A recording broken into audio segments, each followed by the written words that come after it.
Hello everyone, this side Talat, and today we are going to study about the subordinate courts. And in the previous video we have studied about the judiciary, and in detail we have studied about the Supreme Court and High Court as well. So let's start with the subordinate courts, the lower courts. In the previous video I have already explained about this part. We have studied about this part, but even then I am going to repeat it again that each state is divided into various district. हर एक state को, जितने भी India में states हैं, हर state को बहुत सारे districts में डिवाइड किया जाता है, और वो सारे कोर्ट जो इन डिस्ट्रिक्ट्स में काम करते हैं दोज आर कॉल्ड और नोन एज सबऑर्डिनेट कोर्ट्स. वो सारे कोर्ट जो हाई कोर्ट हो गया, सुप्रीम कोर्ट हो गया पूरे कंट्री के लिए, हाई कोर्ट हो गया हाईएस्ट जुडिशियल अथॉरिटी किसी स्टेट के लिए, तो ये जो कोर्ट्स हैं सबऑर्डिनेट कोर्ट्स, ये किसी डिस्ट्रिक्ट में काम करते हैं. और हर एक डिस्ट्रिक्ट में जो एक डिस्ट्रिक्ट कोर्ट्स होते हैं वो अपने डिस्ट्रिक्ट के सिविल केसेस और क्रिमिनल केसेस दोनों को इस कोर्ट में सुनते हैं. यानी जिस डिस्ट्रिक्ट में जो डिस्ट्रिक्ट कोर्ट बनाई जाती है वहां पर दोनों तरह के केसेस अपने डिस्ट्रिक्ट के सुने जाते हैं, whether it can be civil case और क्रिमिनल केस. तो वो कोर्ट वो सारी कोर्ट जिसमें सिविल केसेस सुने जाते हैं, तो सिविल केसेस जहां सुने जाते हैं that court is known as district court, और वो कोर्ट जहां पर क्रिमिनल केसेस सुने जाते हैं that is known as session courts. Now next is types of subordinate courts. Subordinate courts कितनी तरह के होते हैं? The first is the district जजेस कोर्ट. ये किसी भी डिस्ट्रिक्ट की हाईएस्ट सिविल कोर्ट है. यानी टू टाइप्स के कोर्ट हो गए, एक सिविल केसेस सुनने वाली है और एक क्रिमिनल केसेस सुनने वाली. तो सिविल केसेस सुनने वाली जो हाईएस्ट कोर्ट होती है, हाईएस्ट सिविल कोर्ट जो होती है that is known as the district जजेस कोर्ट. तो जो हाईएस्ट सिविल कोर्ट है डिस्ट्रिक्ट जजेस कोर्ट, इसमें वो सारे cases whether it can be related to land, जमीन से जुड़े, प्रॉपर्टी से जुड़े, मनी ट्रांजैक्शन, पैसे के लेन देन से जुड़े, मैरिज, डिवोर्स और will and guardianship. Will means वसीयत और गार्जियनशिप मीन्स किसी बच्चे को फादर के पास रखा जाएगा या मदर के पास अगर वो सेपरेट हो रहे हैं, डिवोर्स ले रहे हैं. तो इस तरह के जो सारे केसेस होते हैं वो सिविल कोर्ट में सुने जाते हैं. और अपार्ट फ्रॉम दैट ये केसेस सुनने के अलावा जितनी भी लोअर कोर्ट हैं, लोअर कोर्ट के जितने भी जजमेंट हैं उनके अगेंस्ट यहाँ पर अपील की जाती है, और ये सारी अपील को डिस्ट्रिक्ट जजेस कोर्ट में सुना जाता है. और जितने भी इंडिया के डिस्ट्रिक्ट हैं, जितने भी स्टेट हैं, उनके सारे डिस्ट्रिक्ट्स में सभी डिस्ट्रिक्ट में एक एडिशनल जज नहीं होता, बल्कि कुछ केसेस में, कुछ जगह पर, कुछ डिस्ट्रिक्ट में एडिशनल डिस्ट्रिक्ट जज होता है जो डिस्ट्रिक्ट जज को असिस्ट करता है, उसे हेल्प करता है. ये सारे स्टेट्स में, सारे डिस्ट्रिक्ट्स में नहीं होता. So this was about civil, highest civil court. Now next is highest criminal court कौन सी है? तो हर डिस्ट्रिक्ट में एक हाईएस्ट क्रिमिनल कोर्ट होती है जिसे the court of the session जज कहा जाता है. तो ये डिस्ट्रिक्ट कोर्ट जो थी ये सिविल कोर्ट के लिए थी, सिविल केसेस के लिए थी, और ये जो सेशन कोर्ट है ये क्रिमिनल केसेस के लिए है. तो हाईएस्ट सिविल कोर्ट कौन सी है? डिस्ट्रिक्ट जजेस कोर्ट. और हाईएस्ट क्रिमिनल कोर्ट कौन सी है? The court of the session जज, सेशन कोर्ट. तो ये the court of the session जज ये किसी भी हर डिस्ट्रिक्ट में हाईएस्ट क्रिमिनल कोर्ट होती है. It is presided over by the district जज. इसमें इसको प्रिसाइड कौन करता है, इसको देखता कौन है सारे केसेस को? इसमें डिस्ट्रिक्ट जज देखते हैं, और इसलिए डिस्ट्रिक्ट जज को डिस्ट्रिक्ट एंड द सेशन जज भी कहा जाता है. सेशन कोर्ट में सारे क्रिमिनल केसेस को देखा जाता है, उनके बारे में सुना जाता है. ये मर्डर हो सकता है, डकैती भी हो सकता है, रॉबरी, इन सारे केसेस को इसमें सुना जाता है. मीन्स उसमें क्या था, उसमें सारे वो केसेस थे जो घर से जुड़े हुए थे. इसमें सारे वो केसेस हैं जिसमें कुछ भी करने के बाद बंदा क्रिमिनल बन जाता है, तो क्रिमिनल केसेस को इसमें सुना जाता है.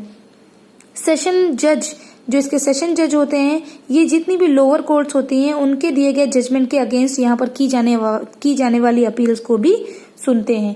यानी जितनी भी सबऑर्डिनेट कोर्ट्स हैं, इनकी भी जो लोअर कोर्ट्स हैं उसमें दिए गए वर्डिक्ट के अगेंस्ट इसमें अपील की जाती है, और उन अपील को सुनने का काम भी सेशन जज करते हैं.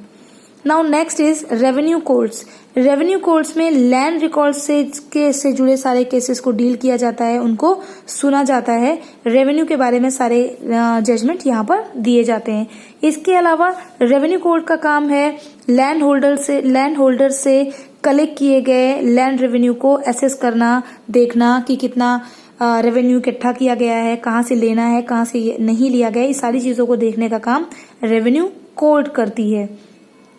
हाईएस्ट रेवेन्यू कोर्ट जो हाई कोर्ट के सुपरविजन में काम करती है उसे बोर्ड ऑफ रेवेन्यू कहा जाता है। यानी जो हाईएस्ट रेवेन्यू कोर्ट है जिसके ऊपर हाई कोर्ट होती है, जिसको सुपरवाइज हाई कोर्ट करती है, उसे बोर्ड ऑफ रेवेन्यू कहते हैं।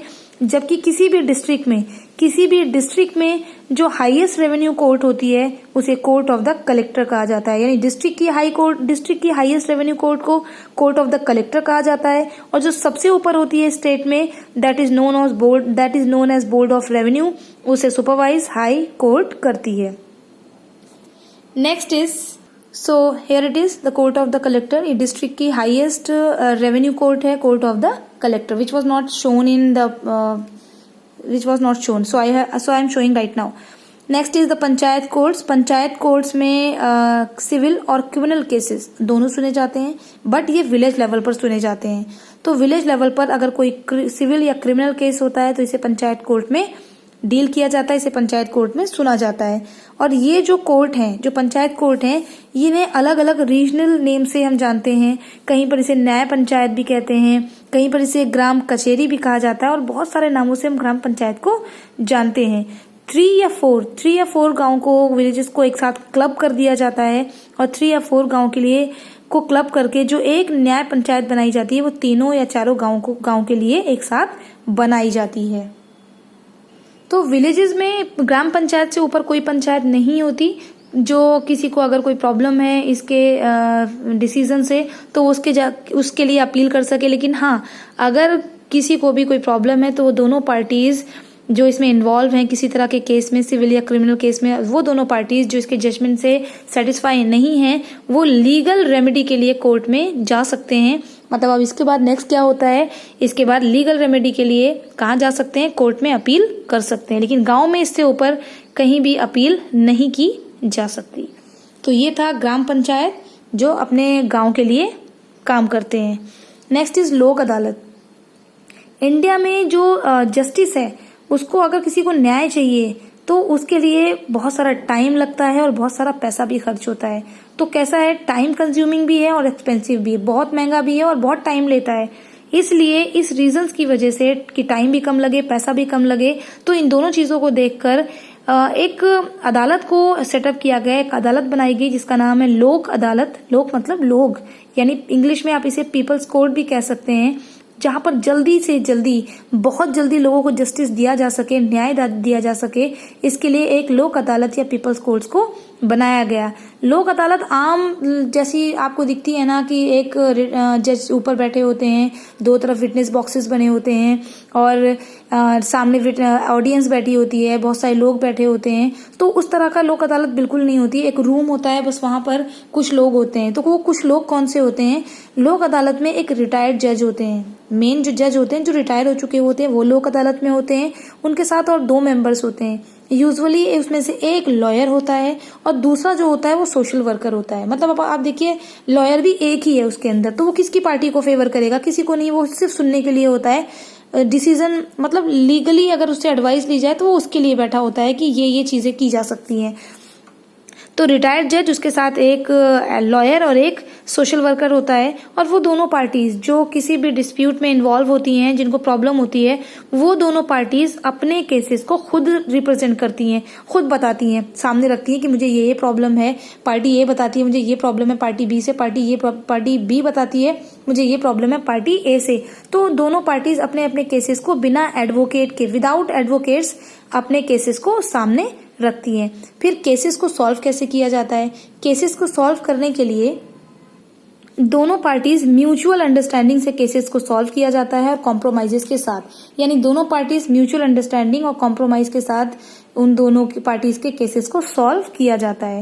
लेकिन हाँ, अगर कोई इसमें जाता है लोक अदालत में कि जल्दी से मेरा प्रॉब्लम सॉल्व हो जाए, मेरा केस सॉल्व हो जाए, खत्म हो जाए, तो अगर वो वहां जाता है, लेकिन फिर भी अगर पार्टी ए या पार्टी बी में से कोई सेटिस्फाई नहीं है तो लोक अदालत के अगेंस्ट कहीं भी अपील नहीं की जा सकती। देखिए लिखा है यहाँ पर, no appeal can be made against the order of the Lok अदालत।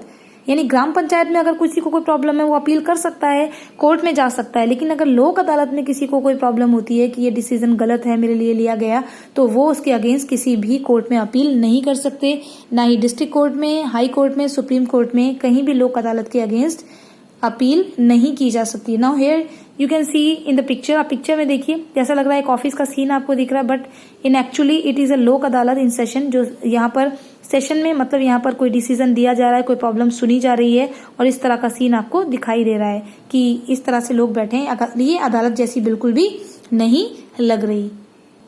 So here in this video the chapter judiciary has been finished, and in next video we will meet with next topic and we will study the new topic. So till then take care and bye bye. Do keep watching my videos to understand the content of the chapter. Thank you so much.